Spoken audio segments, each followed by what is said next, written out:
COVID-19 has highlighted the crisis posed by the decimation of the global economy through a natural disaster. If countries do not move away from their business as usual activities and non-compliance to the climate goals, the level of economic disruptions will be far more elevated.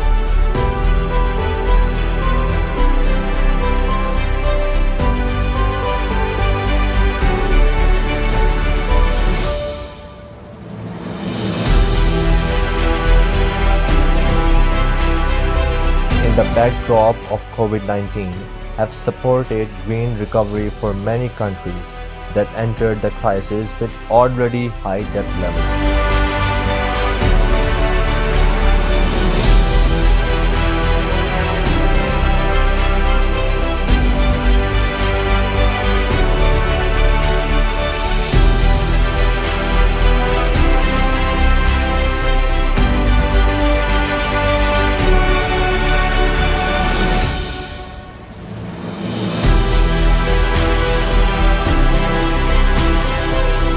Assist developing nations in their war against climate change.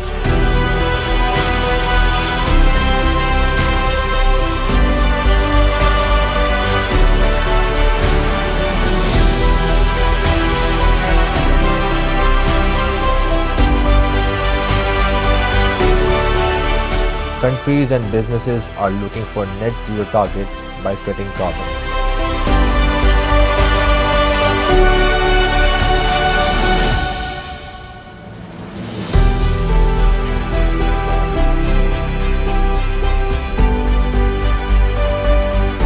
COP26 can facilitate the challenges, innovations, and opportunities.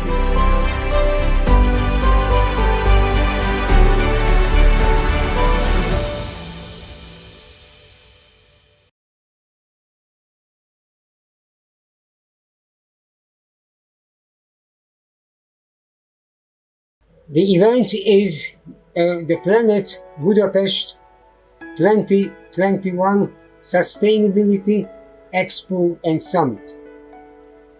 In fact, this is not one event.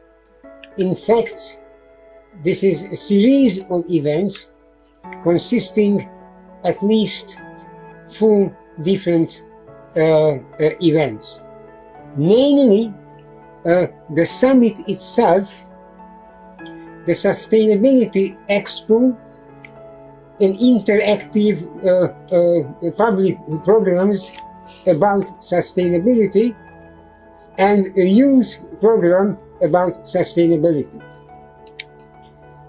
The summit will allow heads of state and heads of governments, also important decision makers, experts, and company representatives to share their insights on these matters, along with tens of thousands of visitors. These series of events will make the Planet Budapest 2021 the largest international event in Central Europe dedicated to sustainability and the future of the world. I would like to give some remarks about this Planet Budapest. As we know that there is no Planet B. This is the only planet that we have got, and it's up to us whether we save it for our future generations, a livable planet, or we want to leave our future generations in a planet with no water, with no natural resources, with no fresh air to breathe, with no oxygen, and full of carbon dioxide and carbon monoxide, ozone layer gases. To me, this initiative is very timely, and it has a macro implication, and it has a meso and at a micro implication. The macro implication is that this summit is being hosted straight after COP26, which would be held in Glasgow from 31st of October to 12th of November. 195 countries, they would gather there, they would make their pledges for ecosystem restoration, for curbing the carbon dioxide emission and increase in temperature to pre-industrial level. So right after that, this summit, that would provide some sort of practical guideline and way forward. So if in Glasgow, the international community would be meeting to discuss theory of climate change, I can see that the expo here, it would give us some practical guidance on how to adopt some of the things that we have been discussing in Glasgow as part of our NDC's nationally determined contributions to reduce carbon dioxide emission. I kindly ask His Excellency Béla Fazekas and Dr. Abid Qayyum Suleri to hand over the certificate to the winner of the essay writing competition, Miss Fatma Baksam.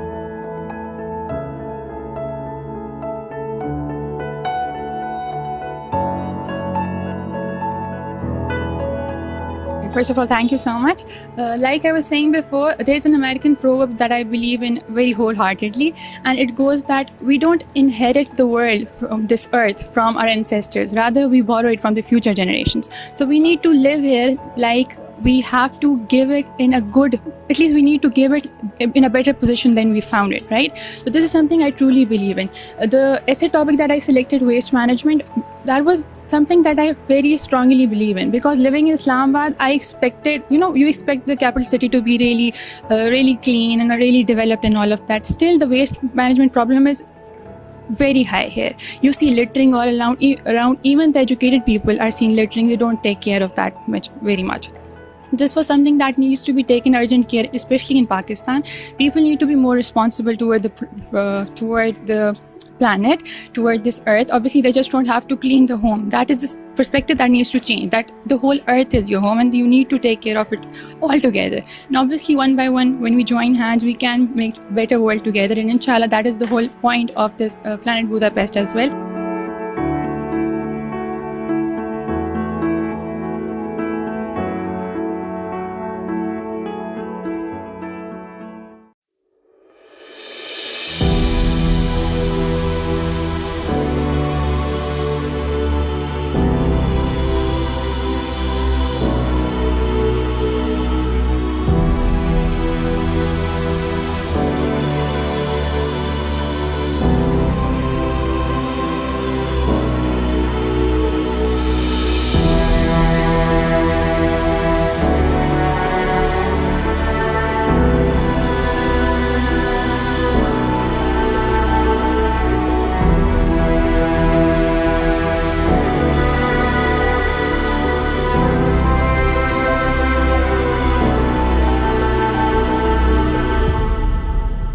Does the panel think that COP26 has brought us closer to the climate or closer to the climate disaster?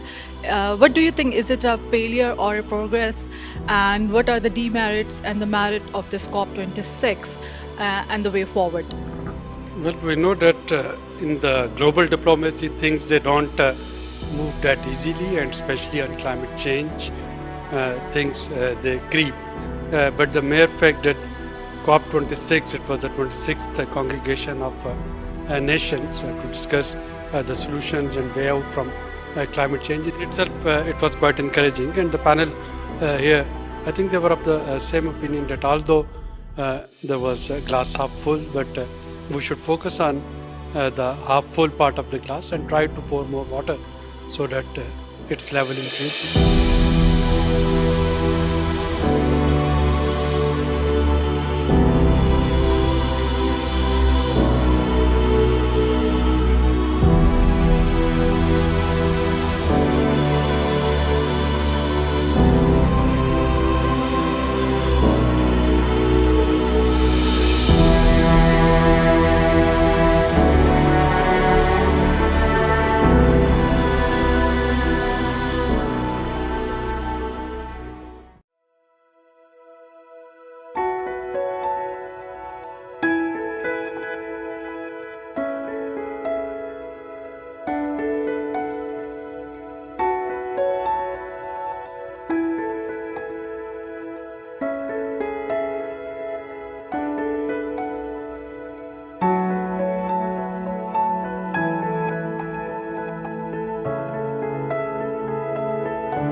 بسم اللہ الرحمن الرحیم.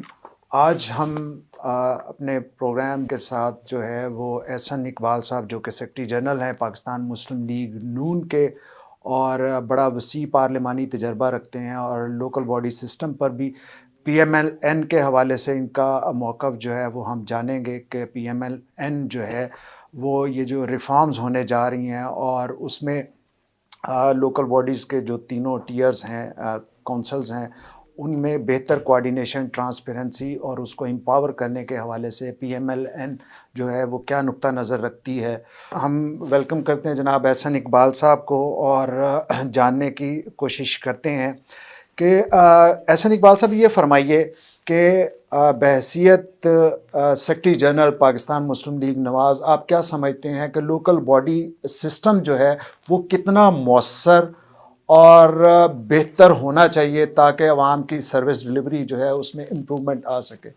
بسم اللہ الرحمن الرحیم. دیکھیے سب سے پہلے تو میں یہ کہوں گا کہ کوئی بھی ڈیموکریٹ یا کوئی بھی انسان جو جمہوریت پہ یقین رکھتا ہو اسے جمہوریت کے تینوں ستونوں کو تسلیم کرنا پڑتا ہے. جمہوریت کی جو عمارت ہے اس کا پہلا ستون بلدیاتی ادارے ہیں یا مقامی ادارے ہیں. اس کے بعد پھر صوبائی فیڈریٹنگ جو یونٹس ہیں اس کی منتخب اسمبلیاں ہوتی ہیں اور اس کے اوپر پھر قومی اسمبلی اور سینٹ پارلیمان آتی ہے.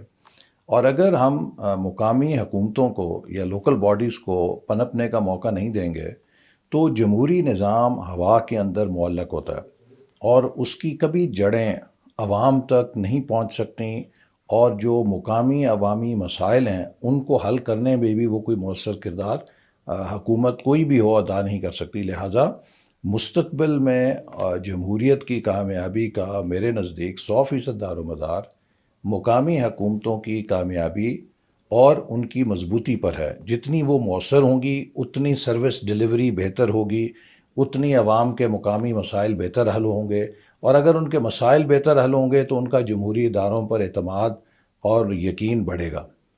جی اس میں بہت دفعہ یہ دیکھا گیا ہے کہ جو صوبائی حکومتیں اسپیشلی 18th امینڈمنٹ کے بعد صوبائی حکومتیں جو ہیں وہ لوکل باڈی سے جو ہے وہ بڑی متنفر نظر آتی ہیں اور وہ ایک ان سے جو ہے وہ عدم تحفظ کا شکار رہتی ہیں.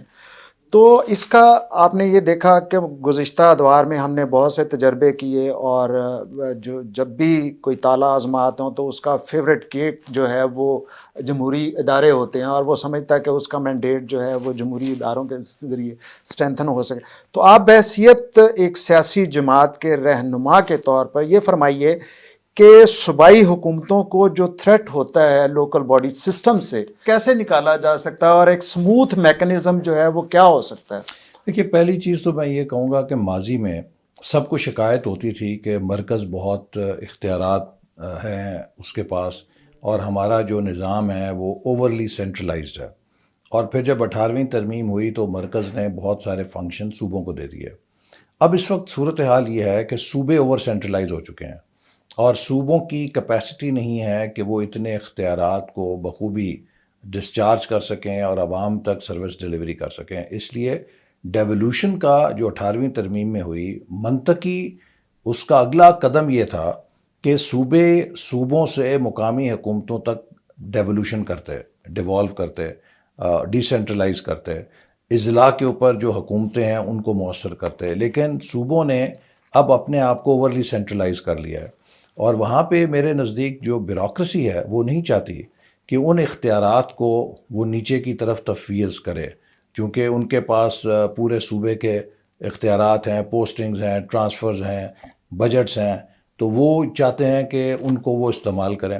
تو میرے نزدیک اس میں پولیٹیکل پارٹیز کا فرض ہے کہ وہ ایک چارٹر کے اوپر اتفاق کریں کہ ہم کس طرح مؤثر لوکل گورنمنٹس کو بنائیں گے. اور ایک جو چپکلش ہے ہمارے سسٹم میں وہ یہ ہے کہ جو حکومتیں آتی ہیں وہ لوکل باڈیز کو اون نہیں کرتی. میرا خیال ہے کہ اس کا ایک حل یہ ہو سکتا ہے کہ ہم آئین میں یہ ترمیم کریں کہ لوکل باڈیز کے انتخابات بھی عام انتخابات کے سائیکل کے ساتھ سنکرونائز ہو جائیں. تو اس کے بعد یہ ہوگا کہ جو بھی حکومت آئے گی وہ مکمل طور پہ لوکل باڈیز کو اون کرے گی اور اس کے سائیکل کے ساتھ ہی ان کا ٹینیور ختم ہوگا. تو ایک اچھا ہارمونیس ریلیشن شپ ان تمام اداروں میں بن جائے گا. فائنینشیل اٹانومی کے حوالے سے لوکل باڈیز کو ہمیشہ تحفظات رہے ہیں اور کوئی پراپر جو ہے وہ اس کا میکنزم نہ ہونے کی وجہ سے ان کا خیال ہوتا ہے کہ ہم کام نہیں کر رہے، ڈیولپمنٹ ورک جو ہے وہ اس طرح سے نہیں ہو رہا جس طرح نمائندگان، منتخب نمائندگان چاہ رہے ہیں. تو آپ کے نزدیک اس کا بہتر حل یا سلوشن کیا ہو سکتا ہے؟ دیکھیے، ہمارے مرکز میں تو نیشنل فائنانس کمیشن موجود ہے جس کے ایوارڈ کے ذریعے وفاقی وسائل جو ہیں وہ صوبوں میں تقسیم ہوتے ہیں. کاغذوں کے اندر صوبوں کے اندر بھی پروونشل فائنانس کمیشن ہے، لیکن وہ اس قدر مؤثر نہیں ہے. میں سمجھتا ہوں کہ پروونشل فائنانس کمیشن کے اندر لوکل باڈیز کے نمائندوں کو مؤثر نمائندگی ہونی چاہیے اور ایک منصفانہ تقسیم ہونی چاہیے وسائل کی صوبوں کے اندر، تاکہ لوکل باڈیز جو ڈیولپمنٹ اسکیمز ہیں، عوامی مسائل ہیں، ان کو حل کرنے کے لیے اپنا کردار ادا کر سکیں.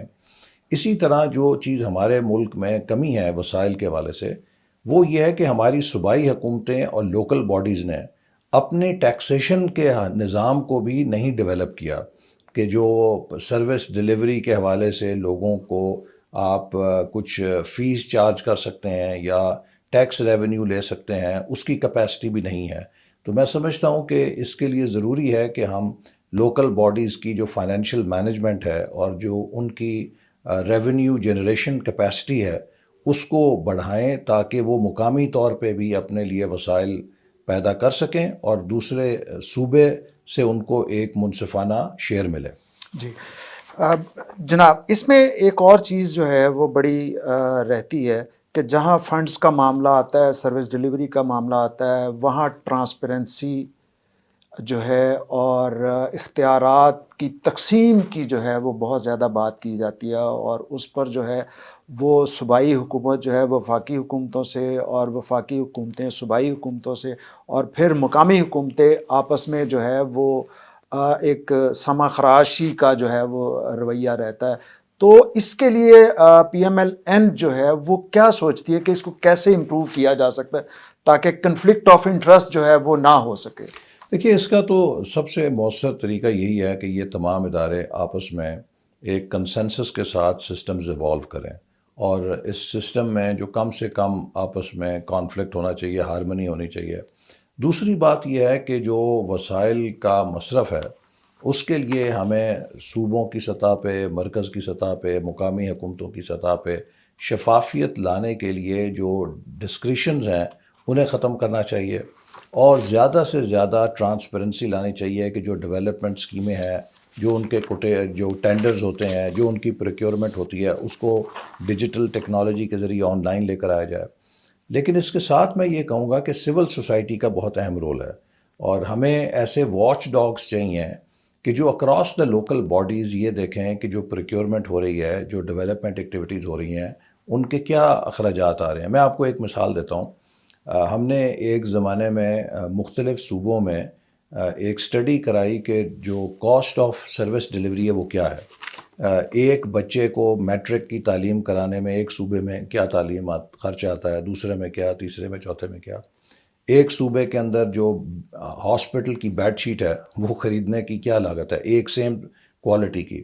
تو مجھے یاد ہے کہ کچھ اس طرح تھا کہ اگر کسی ایک جگہ پہ وہ 500-600 کی تھی تو دوسرے صوبے میں اس کی قیمت کوئی 1100 تھی، ایک تیسرے صوبے میں اس کی قیمت 2500 تھی، اور اسی بیڈ شیٹ کی قیمت ایک اور صوبے کے اندر کچھ 4,500-5,000 تھی.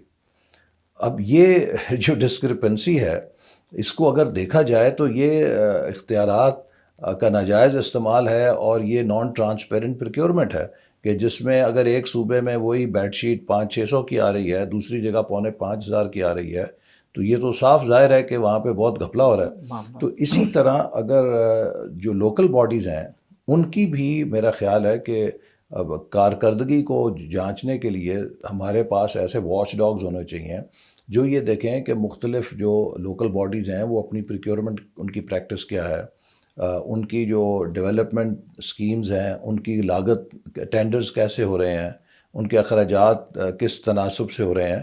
تو یہ جو کمپیریزن ہے، اس کی رپورٹس اگر بنائی جائیں اور سال کے آخر میں یہ سب کا پبلک اکاؤنٹیبلٹی ہوگی کہ آپ نے کیسے مصرف کیا، کتنے ایفیشینٹ تھے آپ اپنے ریسورس ایلوکیشن یا یوٹیلائزیشن کے اندر. تو اس سے میں سمجھتا ہوں کہ کافی سر فرق اس پڑ میں سکتا ہے. اکاؤنٹیبلٹی کا جو میکنزم ہے کیا وہ کہاں کس سطح پر ہونا چاہیے؟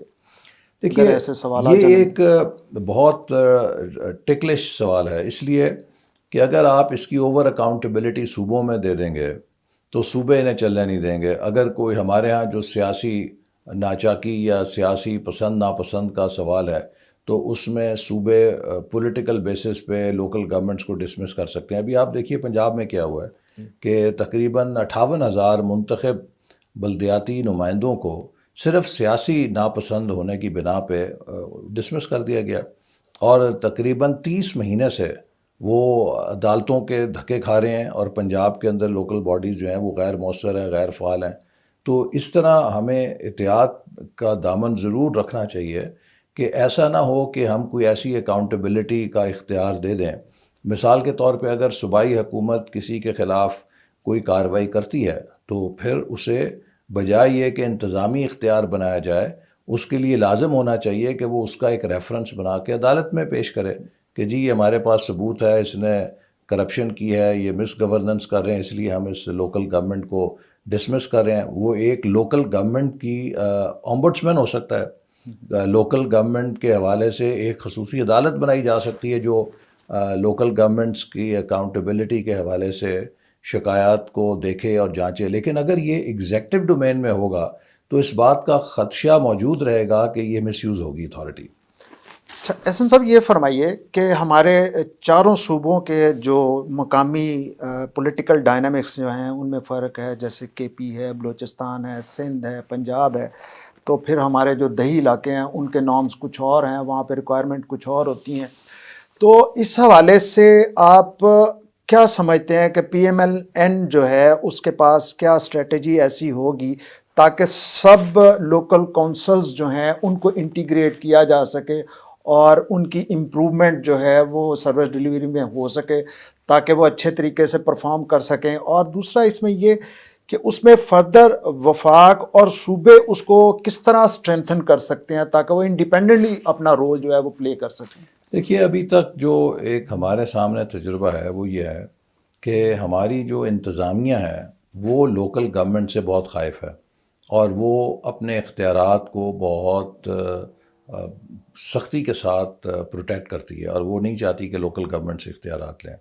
لیکن اگر لوکل گورنمنٹس نے اختیارات لینے ہیں تو اس کے ساتھ ان کی کیپیسٹی بلڈنگ بھی بہت ضروری ہے تاکہ ان کے اندر صلاحیت ہو جس سے وہ اپنے اختیارات کو استعمال کر سکیں. کیونکہ اگر آپ ان کو ڈیوالو کریں گے، اختیارات دیں گے، اور کارکردگی پہلے سے بری ہو جائے گی تو لوگ اس سے نالاں ہو جائیں گے. تو میرا خیال ہے کہ ایک بہت بڑا چیلنج لوکل گورنمنٹس میں یہ ہے جس پہ صوبائی اور وفاقی حکومت کو کام کرنا چاہیے کہ جو لوکل گورنمنٹ کی ایڈمنسٹریشن کی کیپیسٹی ہے اسے کس طرح انہانس کیا جا سکے. باقی یہ چونکہ ایک صوبائی معاملہ ہے، ہر صوبے کے اپنے مخصوص حالات ہوتے ہیں، اس کے پیش نظر وہ اس میں کچھ گنجائش رکھ سکتے ہیں کہ وہ اپنے حالات کے مطابق اپنے صوبے کی جو ثقافتی سیاسی امپیریٹیوز ہیں اس کی روشنی میں اپنا نظام وضع کریں. لیکن اس کے جو براڈ پیرامیٹرز ہیں وہ یہی ہونے چاہیے کہ ان کا جو کردار ہے، جو ان کی بیسک ان کا رول ہے، وہ کسی طرح سے کمتر نہ ہو پائے، اس کو سبڈیو نہ کیا جائے، اس کو اوور لیپ نہ کیا جائے، یا اس کے اوپر صوبائی حکومت جو ہے بیجا مداخلت نہ کرے. انہیں فلی امپاور ہونے چاہیے کہ وہ اپنے اختیارات کو استعمال کر سکیں مقامی مسائل کو حل کرنے کے لیے. اور اب میں آپ کو بتاؤں کہ ہم چونکہ خود پبلک ریپرزنٹیٹیو ہیں،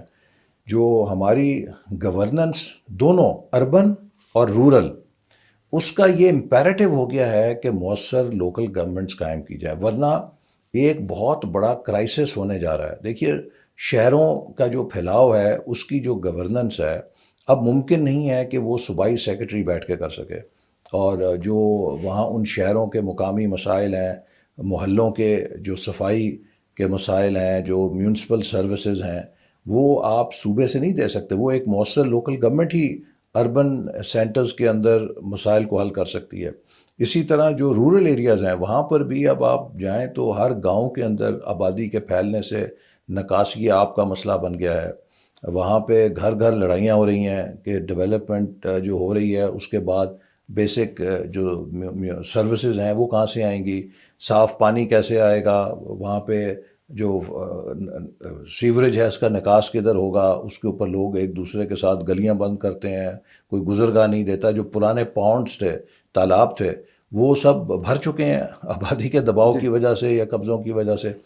تو ان کو بھی اگر آپ نے مقامی سطح پہ دیہات میں قصبوں میں صفائی کو انشور کرنا ہے, میونسپل سروسز دینی ہے, تو وہ وہاں کے مقامی نمائندے ہی مؤثر طور پہ کر سکتے ہیں. نہ کوئی ایم پی اے کر سکتا ہے, نہ کوئی ایم این اے کر سکتا ہے, اور نہ کوئی اسلام آباد یا صوبائی دارالحکومت میں بیٹھا عہدے دار یا سیکرٹری ان کو ادا کر سکتا ہے. سر ہم نے ابھی پینڈیمک سے نکلے ہیں, پوری طرح سے ابھی نہیں نکل پائے, جس طرح کووڈ-19 میں کو جو ہے وہ ہم نے فیس کیا ہے. تو اس میں دیگر بھی وبائی امراض اور وبائی امراض سے علاوہ سماجی مسائل جیسے مقامی سطح پر مہنگائی ہے, شارٹیج ہے, تو کیا آپ سمجھتے ہیں کہ اس میں لوکل باڈیز کا رول جو ہے وہ مؤثر ہو سکتا ہے ان چیزوں کو کنٹرول کرنے میں؟ اور ہمارے پاس چلیں پنجاب میں تو لوکل باڈی سسٹم اس پینڈیمک میں نہیں تھا, معطل تھا, جیسے سندھ میں ہے, کے پی میں ہے,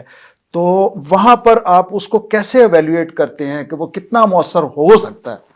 دیکھیے اس وقت تو پورے ملک میں ہی تقریباً جو لوکل گورنمنٹ کا سسٹم ہے وہ غیر فعال ہے, لیکن میں سمجھتا ہوں کہ کسی بھی وبائی مرض کے اندر یا کسی بھی ایسی پینڈیمک کے اندر لوکل باڈیز ہی مؤثر ہو سکتی ہیں, اس لیے کہ اس کی ریچ گراس روٹ تک ہے. اس کے جو نمائندے ہیں وہ کمیونٹیز کے اندر جڑیں رکھتے ہیں, چاہے ان تک کوئی سروسز پہنچانی ہے یا ان کے اندر اویئرنیس پھیلانی ہے. ان دونوں کے حوالے سے جو مین ایجنٹ آف چینج ہو سکتا ہے وہ کسی بھی M N A M P A کے نسبت وہاں کا جو مقامی کاؤنسلر ہے, وہاں کا جو مقامی لوکل گورنمنٹ کا نمائندہ ہے, وہ زیادہ مؤثر ہو سکتا ہے. اور میں سمجھتا ہوں کہ یہ آپ نے جب پنجاب میں ڈینگی آئی تو اس وقت دیکھا کہ کس طرح مؤثر طریقے سے ڈینگی کا مقابلہ کیا گیا, اور اس کے بعد اس کے فالو اپ میں جو لوکل گورنمنٹس تھیں وہ مسلسل وہاں پہ میونسپل سروسز کے ذریعے صفائی ستھرائی کا خیال رکھتی تھیں, اسپرے بر وقت ہوتا تھا, جس سے ہم نے ڈینگی پہ قابو پا لیا تھا. لیکن اب جب کہ یہ ہماری لوکل گورنمنٹس نہیں ہیں تو کوئی ادارے ایسے نہیں ہیں کہ جو وہاں پہ اچھا کام کر سکیں. اب ایڈمنسٹریٹر جو لگائے جاتے ہیں وہ سرکاری افسر ہیں, ان کی کوئی پبلک اکاؤنٹیبلٹی نہیں ہے. وہ آج ہے 6 مہینے بعد نہیں ہے, اس کو وہاں سے کوئی جواب دہی نہیں ہے. لیکن جو مقامی وہاں کا نمائندہ ہوتا ہے اس کو کمیونٹی اکاؤنٹیبل ہولڈ کرتی ہے, اس سے جواب لینا چاہتی ہے, اس سے وہ کارکردگی کے نتائج لینا چاہتی ہے.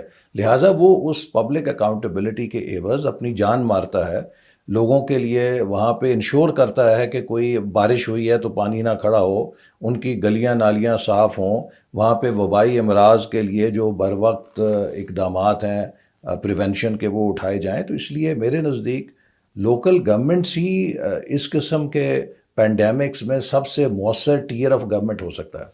ایسا صاحب یہ فرمائیے کہ ہمارے جو لوکل گورنمنٹ ریپرزنٹیٹیو ہوتے ہیں ڈفرینٹ ایئرز میں, جو کہ تحصیل پہ لوکل لیول پہ, پھر تحصیل میں یا ٹاؤن میں, اور پھر ڈسٹرکٹ لیول پہ جو پرفارم کر رہے ہوتے ہیں, کیا ہماری اس میں امپلیمنٹیشن اور سروس ڈلیوری کے دوران ایک ان کی کیپیسٹی کا بھی معاملہ ہوتا ہے کہ ان کی کیپیسٹی بلڈنگ جو ہے وہ ہو, سرکاری مشینری کو کیسے یوٹیلائز کر سکیں؟ اور اس حوالے سے اس میں یہ بھی کائنڈلی ایڈ کر دیجئے کہ اس پر سیاسی جماعتوں کی کیا ذمہ داری ہونی چاہیے کہ وہ اپنے مقامی نمائندگان کے چناؤ میں کیا کرائیٹیریا رکھ سکتے ہیں. جس طرح صوبے اور وفاق میں جو پارلیمانی بورڈ ہوتے ہیں وہ اس کا جائزہ لیتے ہیں اور پھر جو ہے اس کی کینڈیڈیچر جو ہے وہ فائنل کرتے ہیں, تو مقامی حکومتوں میں کے لیے جو ہے وہ کیسے آپ سوچتے ہیں؟ یہ دیکھیے ابھی حال ہی میں کنٹونمنٹ بورڈ کے انتخابات ہوئے ہیں, تو اس میں ہماری جماعت نے بھی پارلیمانی بورڈ تشکیل دیے تھے, جنہوں نے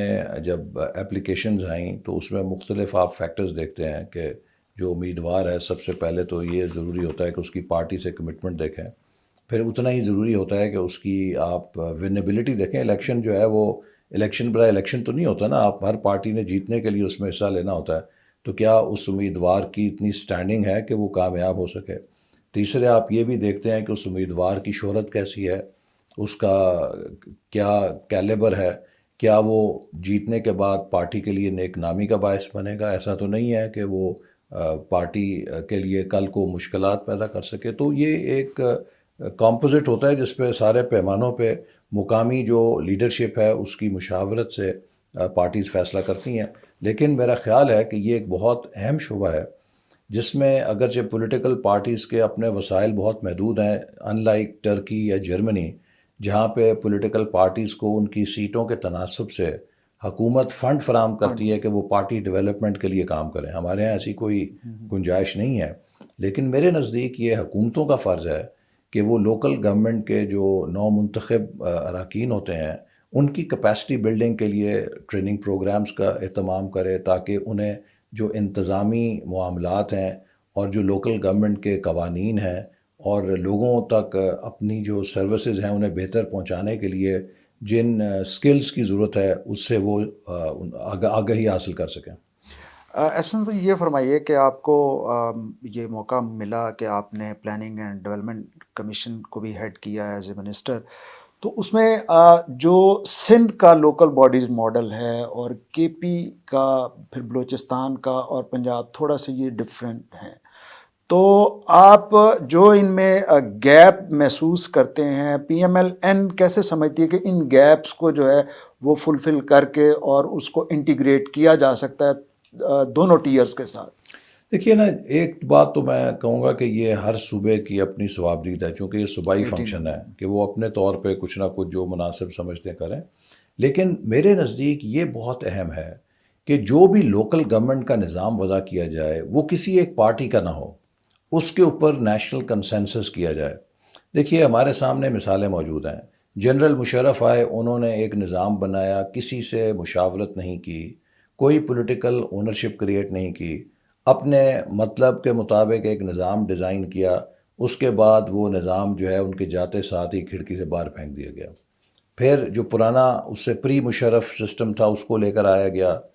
اب وہ آیا، وہ چلا کچھ دیر، اب پی ٹی آئی آئی تو اس نے کہا جی ہم اس کی بجائے اپنا ایک نیا کے پی کا نظام پورے ملک کے اندر رائج کریں گے. بھئی آپ کا اگر ایک کے پی کا نظام ہے تو آپ وہاں پہ اگر وہ اچھا چلا ہے ٹھیک ہے، ضروری تو نہیں کہ وہ پنجاب میں بھی اسی طرح چلے. پنجاب میں لوگوں کو 25 30 35 سال سے اگر ایک نظام کی اویئرنیس ہے، وہاں پہ یونین کاؤنسل کا ایک یونٹ اسٹیبلش ہو چکا ہے. اب آپ اسے پھر ڈسمینٹل کر رہے ہیں اور ڈسمینٹل کر کے نئے اسٹرکچرز کریٹ کر رہے ہیں. لوگوں کو 5 سال تو لگیں گے سمجھنے میں کہ نیا نظام کیا ہے. تو اس طرح کے اگر آپ تجربے کریں گے، کل کو کوئی اور حکومت آئے گی وہ آپ کے نظام کو اٹھا کے باہر پھینک دے گی. تو میرے خیال میں یہ بڑا ضروری ہے کہ ہر صوبہ لوکل گورنمنٹ کا جو نظام ہے اس کے اوپر آل پارٹیز کنسلٹیشن کرے اور اس پہ ایک براڈ پولیٹیکل کنسنسس ہونا چاہیے تاکہ حکومت کے بدلنے کے ساتھ وہ نظام نہ بدلا جائے. اس نظام کی جتنی کنٹینیوٹی ہوگی اتنے وہ ادارے مضبوط ہوں گے. لیکن اگر ہر حکومت کے ساتھ ایک نیا لوکل گورنمنٹ کا نظام آئے گا تو یہ نظام تو پھر بالکل ہی انفینسی سے کبھی باہر ہی نہیں نکل سکے گا. تو یہ فرمائیے کہ یہ جو بظاہر زیرو ڈرافٹ پنجاب میں اور باقی جگہوں پہ، وہاں پہ جو اس میں منورٹی ریپرزینٹیو ہیں، منورٹیز کے یا لیبر کے اور یوتھ کے، تو ان کا رول آپ لوکل باڈی سسٹم میں یا اس کو اسٹرینتھن کرنے میں کتنا اہم سمجھتے ہیں اور کس طرح کا وہ ہونا چاہیے تاکہ وہ اپنی کمیونٹیز کو امپاور کر سکیں؟ دیکھیے پہلی بات تو یہ کہ پنجاب کے اندر جو بھی نظام بن رہا ہے ہمیں نہیں پتہ کیا بن رہا ہے. پنجاب کے اندر پی ٹی آئی جو نظام بنا رہی ہے وہ ایسے بنا رہی ہے جیسے کوئی ایٹم بم بنا رہی ہے کہ اسے سیکرٹ رکھنا ہے. بھئی آج تک آپ نے اپوزیشن کے ساتھ نہ کوئی کنسلٹیشن کیا ہے نہ اسے شیئر کیا ہے، تو پھر آپ کیسے توقع رکھتے ہیں کہ یہ نظام دیر پا ہوگا؟ یہ اتنی دیر ہوگا جتنی دیر آپ کی حکومت ہے، جیسے میں نے کہا اس کے بعد ہی ختم ہو جائے گا. جہاں تک لوکل گورنمنٹس میں مائنورٹیز کی، لیبر کی، خواتین کی امپاورمنٹ کا تعلق ہے تو یہ تو ہر نظام میں، چاہے وہ پری مشرف تھا یا مشرف دور کا تھا یا پوسٹ مشرف جو تھا پی ٹی آئی سے پہلے، ان سب میں، اور ہم نے جو لوکل گورنمنٹ پنجاب میں سسٹم دیا تھا اس کے اندر ایک اور ہم نے ایڈیشن یہ کیا تھا کہ یوتھ کو نمائندگی دی تھی. اب ہماری آبادی جو ہے اس کی زیادہ بڑی تعداد نوجوانوں کی ہے، تو اس لیے یہ بھی ضروری ہے کہ ہم نوجوانوں کے مسائل کو سمجھیں اور نوجوانوں کے لیے زیادہ سے زیادہ سہولیات فراہم کریں. تو ہم نے لوکل باڈیز کے اندر خصوصی نشستیں نوجوانوں کے لیے رکھی تھیں تاکہ نوجوانوں کی آواز بھی ان کی فیصلہ سازی کے اندر آ سکے. تو میرا خیال ہے کہ یہ خواتین، مائنورٹیز، لیبر، کسان اور نوجوان یہ سب اہم طبقے ہیں.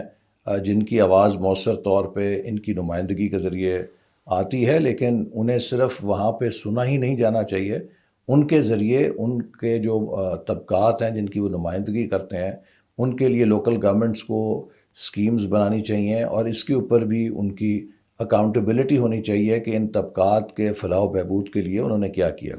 احسن صاحب یہ فرمائیے کہ ابھی آپ نے لوکل باڈی سسٹم کے حوالے سے ایک نیشنل کنسنسس کی بات کی کہ تمام پولیٹیکل پارٹیز میں یہ کنسنسس ہونا چاہیے جو کہ ڈائلاگ کے ذریعے ممکن ہے، تو اس میں بتائیے کہ پی ایم ایل این کا جو نقطہ نظر ہے لوکل گورنمنٹ کے حوالے سے، پیپلز پارٹی کا، اے این پی کا کے پی میں، اور اسی طرح پی ٹی آئی کا، تو ظاہر ہے تمام پولیٹیکل پارٹیز کی اپنی اپنی کانسٹیٹوئنسی، اپنی اپنی آئیڈیالوجی ہے، انہوں نے پارٹیز نے اسی آئیڈیالوجی میں اور اسی اپنے لیڈرشپ کے ویژن میں رہتے ہوئے کام، تو پھر جہاں نیشنل کنسنسس کی بات کی جائے وہاں پر کامن گراؤنڈز ہو کیا سکتی ہیں کہ جن پر جو ہے وہ بات کی جا سکے، کتنا آگے جا سکتے ہیں، کتنا پیچھے آ سکتے ہیں، کن کن چیزوں کو اس فارم میں ایکسیپٹ کیا جا سکتا ہے، کن کو نہیں کیا جا سکتا؟ دیکھیے سب سے بڑی بات تو یہ ہے کہ آپ جو بھی ریفارم کریں، جو بھی حکومت ہو، اس کے لیے سب سے انسینٹیو بڑا تو یہی ہوتا ہے کہ کیا اس کی ریفارم دیر پا ہے یا اس کے ساتھ ہی وہ ردی کی ٹوکری میں چلی جائے گی۔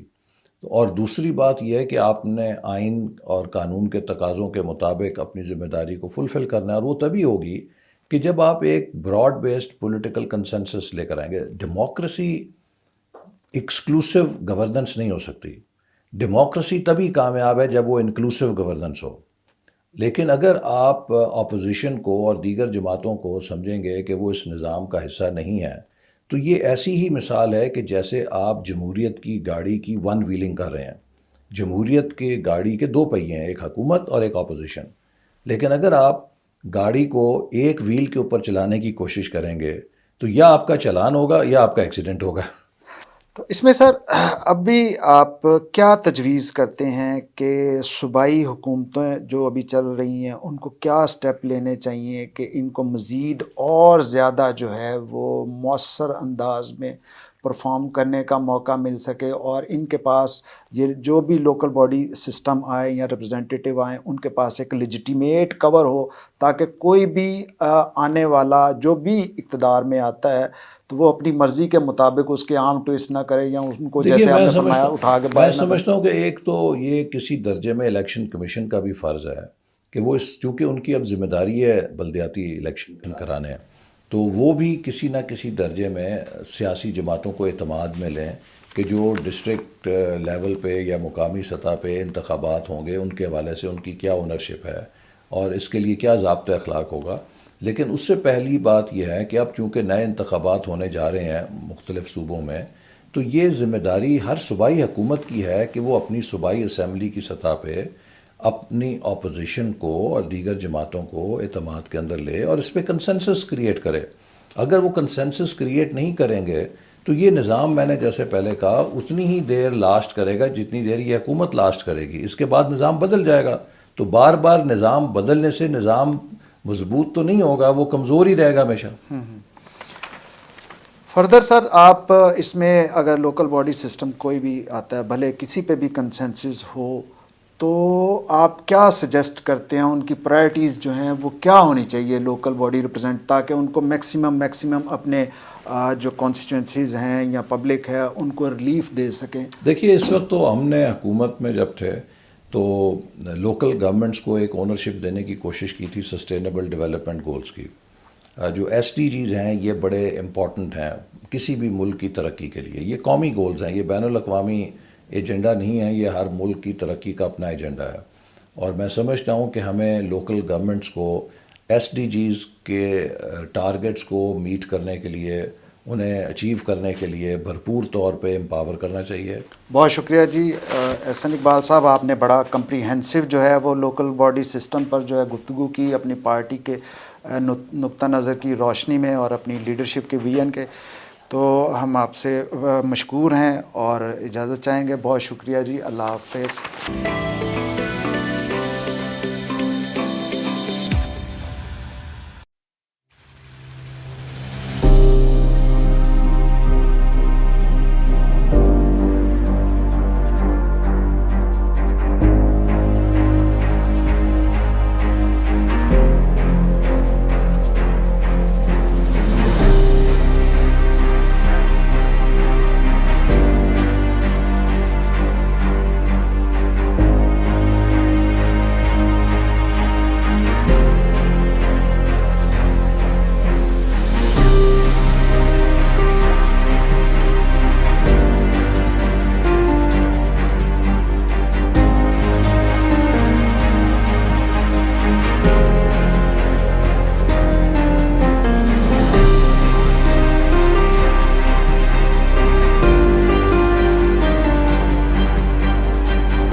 24th of October, we are celebrating UN World Habitat Day. Since 1986, we are celebrating this day for highlighting the issues of urban development, particularly focus on housing for the poor and homeless, integration of slum areas into the urban planning and development. Later, the focus has shifted towards inclusive gender role in urban planning and access to health, water and sanitation facilities and climate change.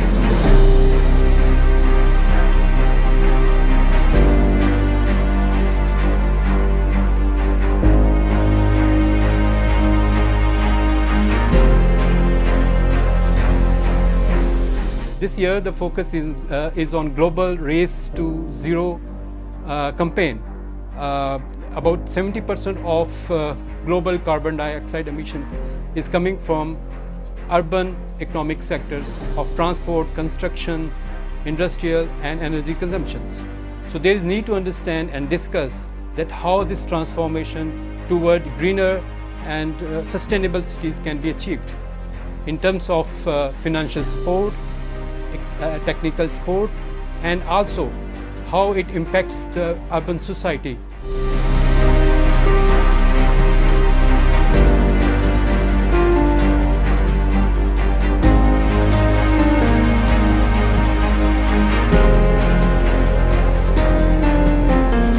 On this day, there is need to discuss that how this zero carbon campaign can be achieved, particularly for the developing countries, because they have limited financial and technical capacities. Furthermore, there is need to understand that how this campaign can impact on urban livelihoods and income resources, jobs and poverty rates, and more importantly, how how institutional support can be achieved particularly for the planning and development of pathways or strategies for greener growth.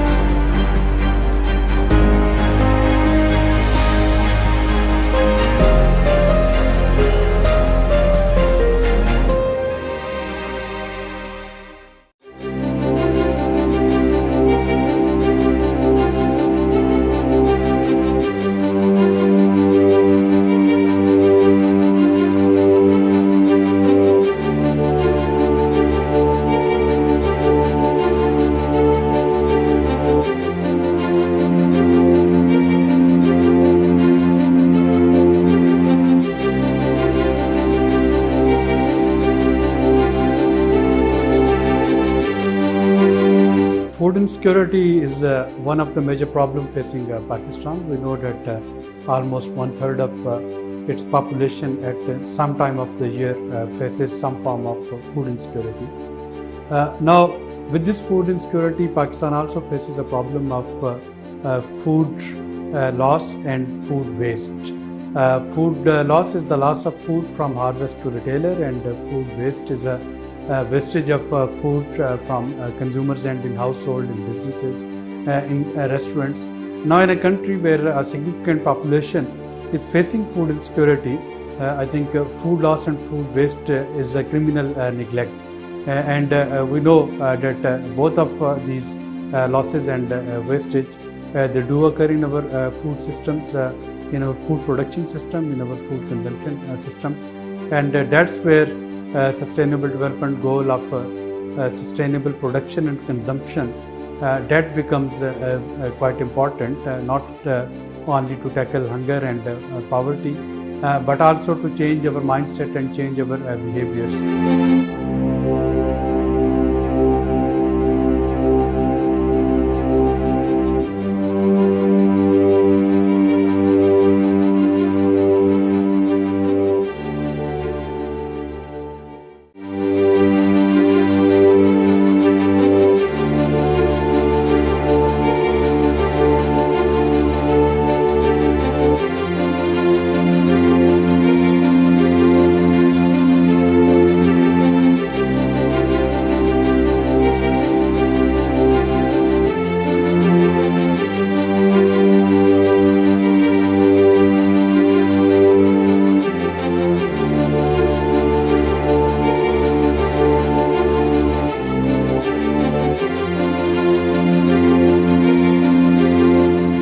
Today is the day for International Day of Awareness of Food Loss and Preservation. Food wastage and losses are major issues being faced globally and by every country with huge economic, environmental and social impact. When edible foods are discarded, it's not that the food that is lost. It's wastage of all the inputs required to take food from the farm to the consumer. Table like land preparation, agronomic horticulture practices, water for irrigation, fuel for mechanization, and vehicles for transportation. Similar losses can be calculated due to food losses occurred in processed value added foods manufactured, including cost of production, importing of locally non-available ingredients like food additives, preservatives, packaging and transportation costs, product registration and marketing costs. It has been estimated by the FAO that carbon footprint of food waste is 3.3 billion tons of CO2 equivalent annually. Not only are different polluting fuels used to run production machinery and vehicles, but greenhouse gases are also released by food waste.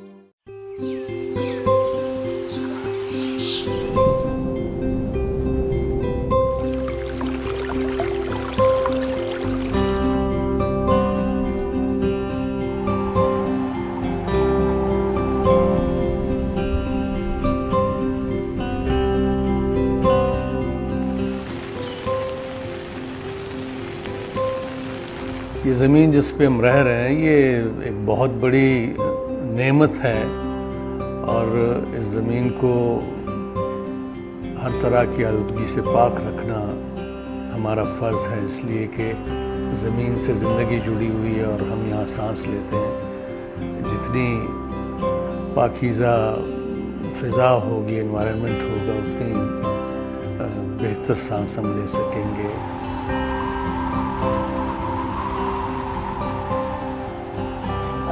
یہ oxygen آپ کو جو ملتی ہے، یہ oxygen اصل میں اس کا جو منبع ہے وہ یہ ساری انوائرمنٹ ہے، ماحولیات ہے. تو اس کے لیے ہم اگر کام نہیں کریں گے تو اس کا مطلب یہ کہ ہم اپنے ہاتھوں سے اپنی جو زندگی ہے اس کو ختم کر رہے ہیں. اور میں اپنی زندگی میں بہت ساری چیزوں کا ہم خیال رکھتے ہیں کہ ہم جلائیں نہیں کوئی چیز ایسی، ہم جیسے کوڑا کرکٹ کو لوگ آگ لگا دیتے ہیں، اس سے انوائرمنٹ کو نقصان پہنچتا ہے.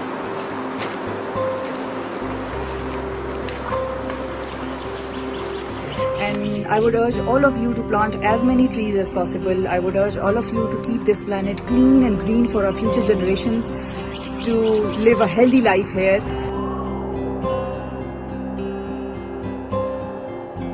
میری آپ تمام پاکستانی سے اپیل ہے کہ اپنے حصے کا ایک پودا لگائیے اور پاکستان سے محبت کا ثبوت دیجیے اور آنے والی نسلوں کے لیے ایک سیف پاکستان بنائیے. اپنے گرد پیش کو پولوشن سے بچائیں تاکہ ہماری آئندہ آنے والی نسلیں پرسکون زندگی گزار سکیں. اپنے آپ کو محفوظ بنائیں، اپنے خاندان کو محفوظ بنائیں، اپنے پاکستان کو محفوظ بنائیں. دعا ہے کہ سلامتی ہمیشہ ہمارا مقدر ہو.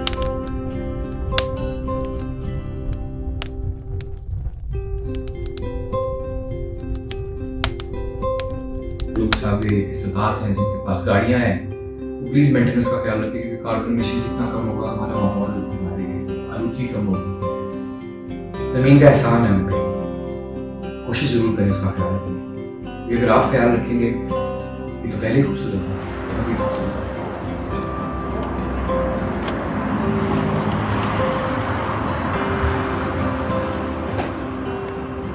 صفائی کا خیال رکھیں، ماحول کو صاف ستھرا رکھیں، اپنی زمین کی حفاظت کیجیے. اور یہ سب کے لیے اور سب سے پہلے یہ پیغام اور میسیج میرا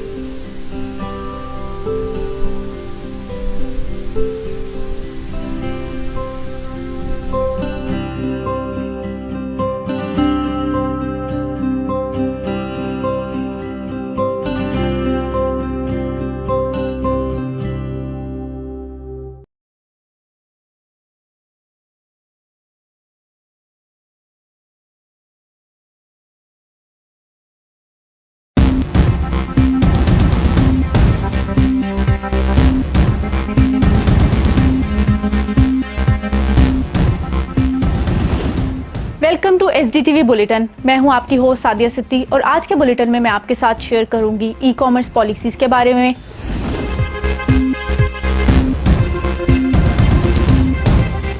अफगानिस्तान में होने वाली तब्दीलियों के बारे में,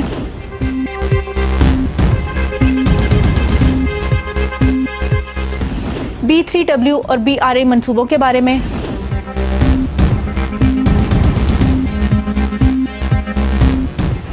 और आखिर में मैं आपके साथ शेयर करूंगी सैयद अली गिलानी की ज़िंदगी पर एक मुख्तसर रिपोर्ट।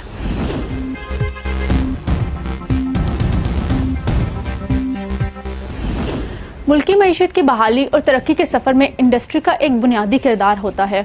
बैनुल-अक़वामी तिजारत के नए माहौल में इंटरनेट को एक गैर मामूली हैसियत हासिल हो चुकी है।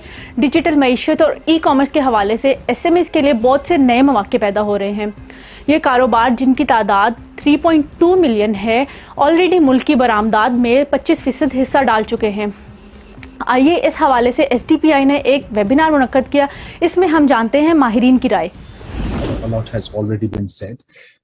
One is really our own motivation to what we would like to get out of a discussion or a series of discussion like this. So as we see it, there's a lot happening and the government has really done very well, as pointed out by Ms. Aisha Moriani as well as Dr. Tawqir Shah. And I think what we can do is to support as best as possible and sort of also reduce duplicity of work here. I'd just like to, thank you for inviting me from the private sector side. I'd just like to start with sort of laying a bit of information out regarding the National E-Commerce Council. This is a spearhead within the National E-Commerce Policy. It was formed on the basis of that and is led by the Ministry of Commerce. And the E-Commerce Policy has 7 pillars. Afghanistan में इंसानी बहरान और ग़िज़ाई अदम तहफ़्फ़ुज़ की सूरत हाल से बचने के लिए बैनुल-अक़वामी बरादरी की तरफ से मौसर किरदार अदा करने की ज़रूरत है। अमरीकी इन्हिराक के बाद अफ़गानिस्तान आज वहीं खड़ा है जहां वो 20 साल पहले था।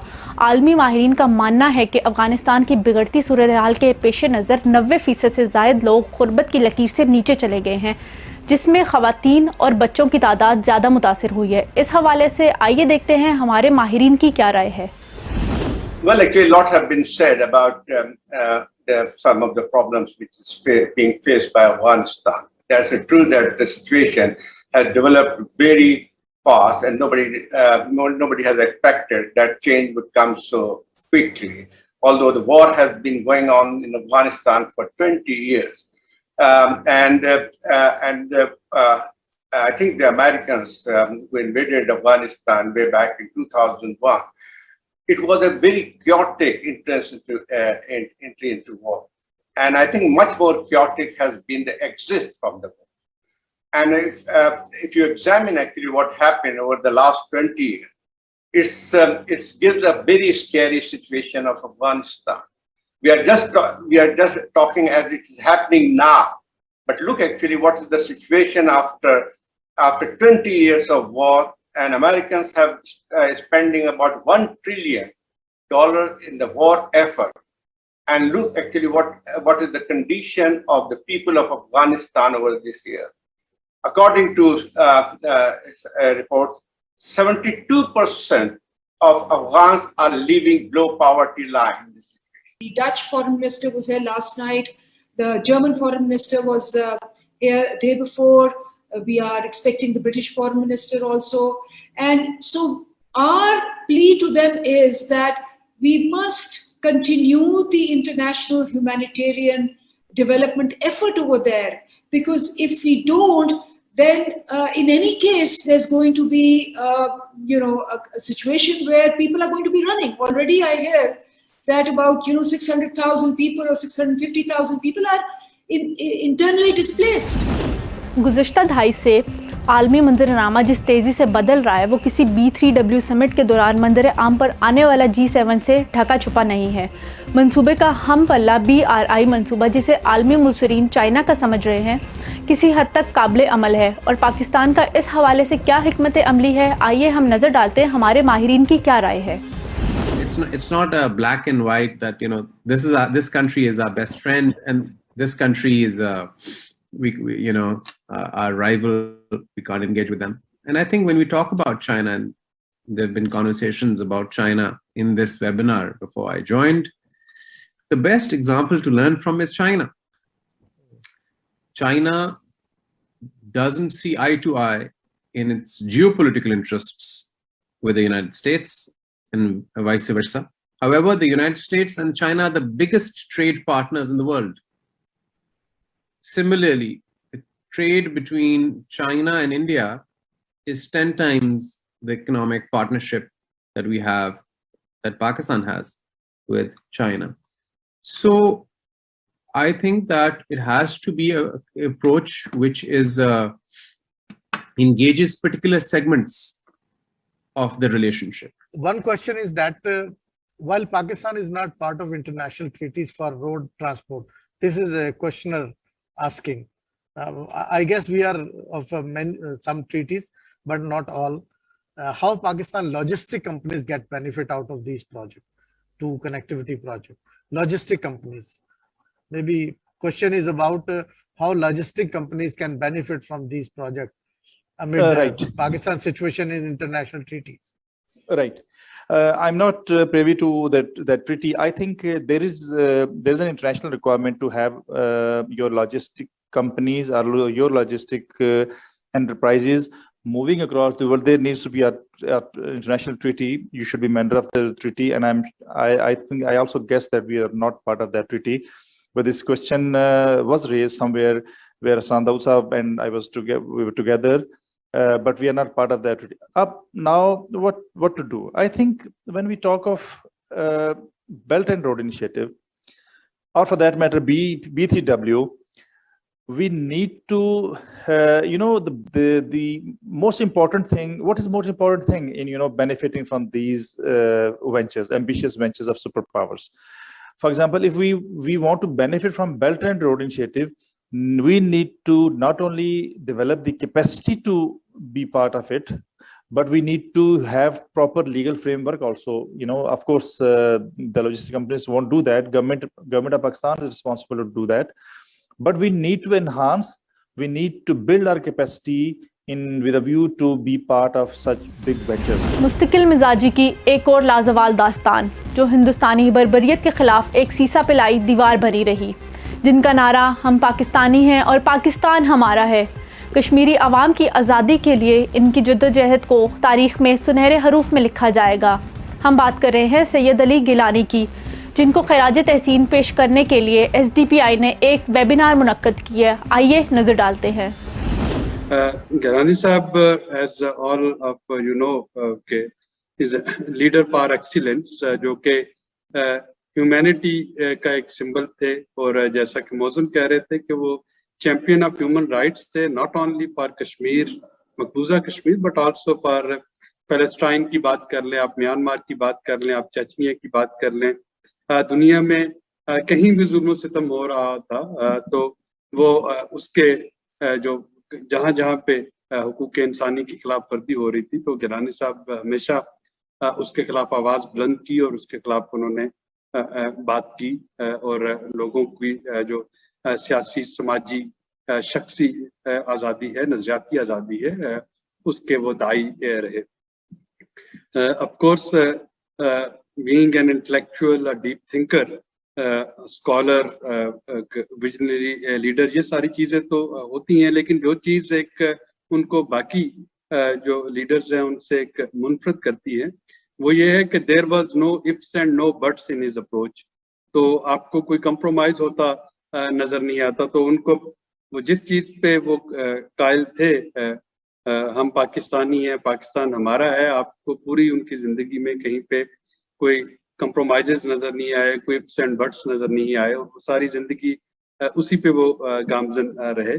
In memory of one of the greatest leaders of Kashmir, Saeed Ali Gilani साहब की ताज़ियत की रेफरेंस है, और उसके साथ साथ कल रात को हमने शेख तजम्मुल साहब जो एक बहुत बड़े वॉइस थे, लिटरेरी और इंटेलेक्चुअल वॉइस थे, पॉलिटिकल वॉइस, सईद अली गिलानी साहब, हमने बहुत बड़ा एक एसेट यूज किया। आपने SDTV बुलेटिन देखा, आपका बहुत बहुत शुक्रिया। हमें आपकी वैल्यूएबल सजेशंस एंड फीडबैक का इंतज़ार रहेगा। मज़ीद मालूमात के लिए देखते रहिए SDTV।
The energy sector of Pakistan is marked with major inefficiencies, financial risks, and misaligned policies. Hence, there is a need to identify the critical factors and how our current policies and international agreements can shape up the future energy and environmental outlook of the country. Pakistan remains one of the top most vulnerable country of climate change impacts. We need to see COVID-19 as an opportunity to bring back the SDGs on track in a timely, efficient manner. We are constrained on resources, and climate-related SDGs are, of course, certainly off track. But this is the time to rethink our production processes and really build systems and processes so that we don't go back to business as usual. Despite nationally determined contribution objectives, climate concerns, and risk of long-term financial locking due to thermal energy resources, the coal capacity of Pakistan has significantly increased over the years. This will most certainly put the country off track to meet its climate goals. Green CPEC should be seen as an initiative where countries such as Pakistan can get to see a lot of knowledge and technology transfer. And of course, when this is embedded in current knowledge systems, it goes a long way in not just helping the public sector, but also the private sector to develop a shared understanding around green and clean energy over the longer term. Pakistan has ample physical resource potential of wind and solar. Only a fraction of total power is being generated from renewables. Most important for green CPEC, the share of fossil fuel financing has been decreasing, while the amount invested in renewable energies, particularly hydropower, has been increasing. Considering these potential impacts, greening CPEC seems to be a good way of mobilizing finances by focusing on accelerating investments in green and innovative infrastructure, also in renewable energy, transport, nature-based solutions, agriculture, trade, and so on. It will be timely to see that the fiscal policy or our investment-oriented promotion schemes which we have for the energy sector, they should be certain for our investors in the energy sector, so that private enterprise or even those involved in public-private partnerships get to have a certain policy environment in this sector. And of course, investments in green and clean energy require longer-term certainty of policies, which can only come around if fiscal policy does not see frequent changes.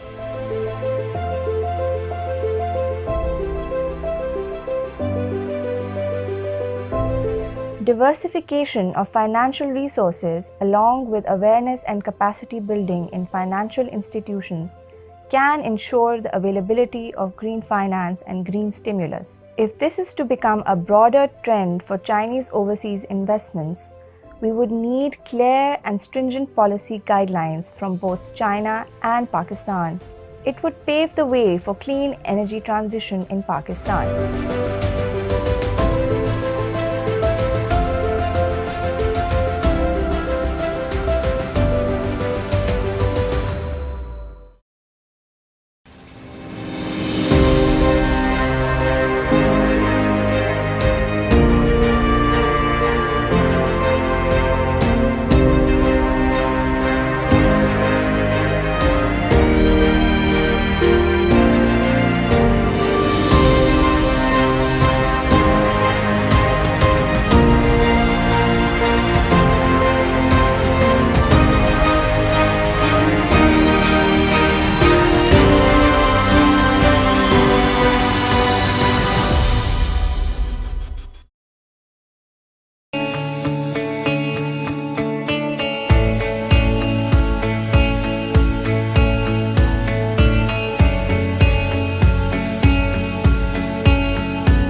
Today, the whole world is celebrating International Literacy Day, and literacy is important not only because it is one of the tools that plays a vital role in intergenerational development and intergenerational movement, but also because this year the theme of this International Literacy Day is that literacy from a human-centered approach through narrowing digital divide, and this is very relevant to Pakistan. In Pakistan, we have seen that apart from millions of children, out of school children, COVID-19 that forced many million more children not to be able to take part in physical classrooms, and that on one hand was a good news for the areas which were deprived of infrastructure, where education could have been taken in classroom, could have been taken through smart devices and digital technology. But on the other hand, it highlighted the inequality and inequity to access to digital services, and I'm talking of 3G and 4G broadband services in many of areas of Pakistan which are either non-functional or not up to the mark, and I'm talking of lack of smartphones and devices in many households, even in metropolitan cities of Pakistan. So government of Pakistan, I'd appeal that today government should take more proactive steps to reduce this digital divide across Pakistan, and take more proactive steps to provide smart devices to those households which require it, either through rationalization of tariff or through other direct and targeted subsidies.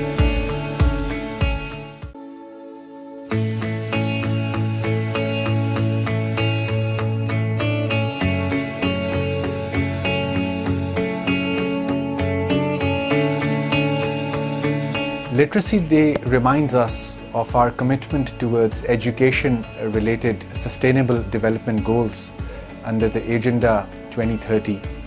And last year has been particularly difficult with COVID, widening a lot of education and skills inequalities across the globe, but particularly in the developing countries. And it is in times like these that one should remember the leave no one behind value underlying the sustainable development goals, and the fact that we need to put our children back to school, and children who are not connected to the digital nodes, they need to be provided online facility as early as possible to prevent these widening education related inequalities in all their forms. Governments around the world are trying to find innovative approaches to reach out to those who have been left behind, children who could not go back to schools during the various waves of COVID. And it is now it really calls on the creativity of the private sector as well to come forward and provide support with their ideas, with their creativity to the public sector. It also falls on as a responsibility on many of the civil society organizations, social entrepreneurs who are working in this space to really join hands with the government and come forward and really find out innovative approaches to deliver education at the doorstep of those who either could not go to their schools during these difficult times or dropped out or faced any other issues with regards to affordability and other matters.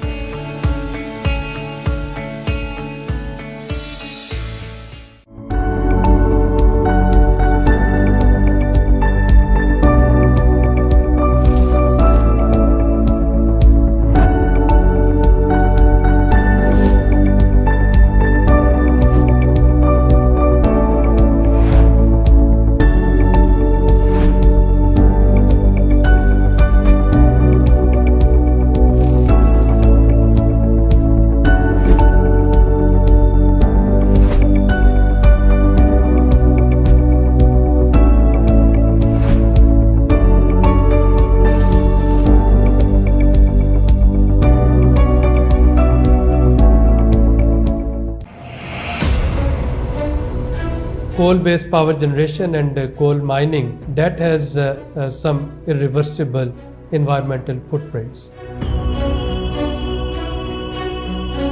Drought in district Tharpakas is happening from decades now. It is not a new phenomenon over there, and it is of course because of climate change.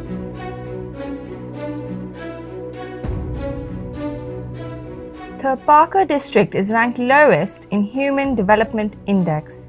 Marked with highest incidence of poverty, that is 47%, it is even deprived of very basic necessities of life.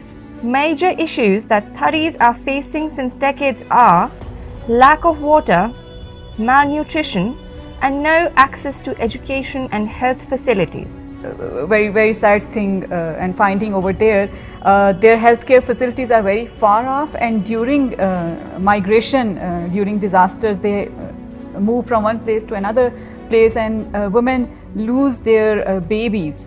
They are malnutritioned, they do not have proper shelters, they have to sell their livestock on which they are dependent, they lose their crops because of droughts in those areas.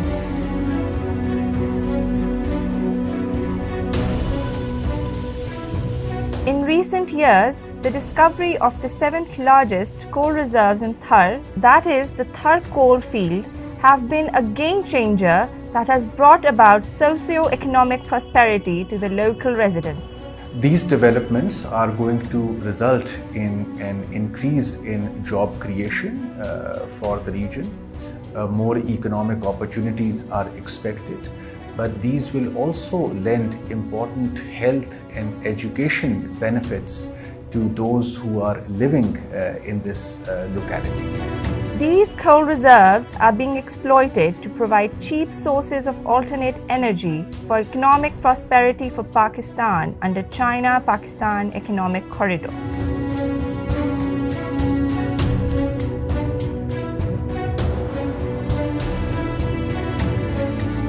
Of course, we can't ignore the air being polluted, water being polluted, land degradation, and ecological distortion and ecological disruption that would occur due to this coal mining and due to this coal-based power generation. This substantial investment in coal mining and power plants is not only the major source of mounting emissions of greenhouse gases in the country, along with large environmental and social costs, but also a substantial risk to Chinese investment. We believe that China and Pakistan, through their renewed commitments to renewable energy, they can create a win-win situation here by greening and cleaning the energy generation projects up under CPEC and making the best use of available technologies that China now has for cleaner and greener energy generation. Recently, China has announced to scale up its intended national determined contributions by adopting more vigorous policies and measures. It has also announced to have CO2 emissions peak before 2030 and achieve carbon neutrality before 2060. Pakistan, on its end, has recently approved Alternate and Renewable Energy Policy 2019. The policy identifies that the country needs to have a 20% renewable energy generation capacity by 2025 and at least 30% by 2030.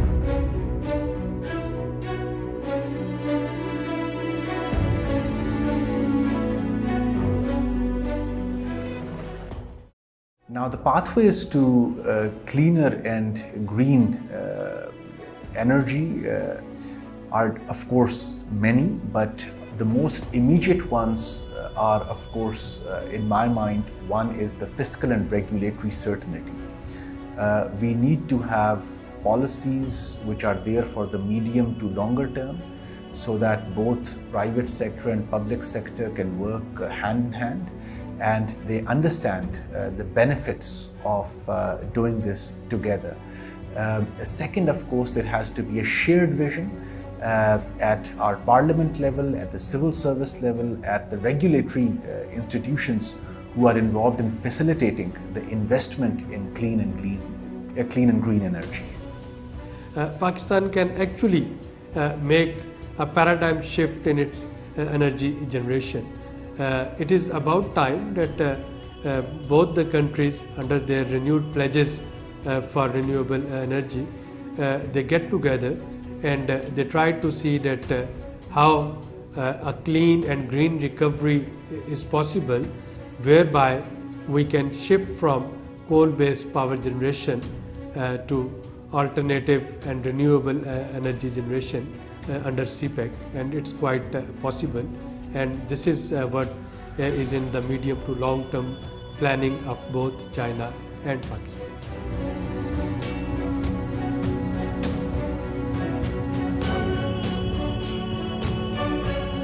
It is apparent to realize that the energy cooperation and response to the twofold challenges of climate change and clean and green energy security is a mutual aspiration of both countries. And due to the current prominence of CPEC, we feel that the time is right to reach out and forge new alliances for mutually beneficial progress.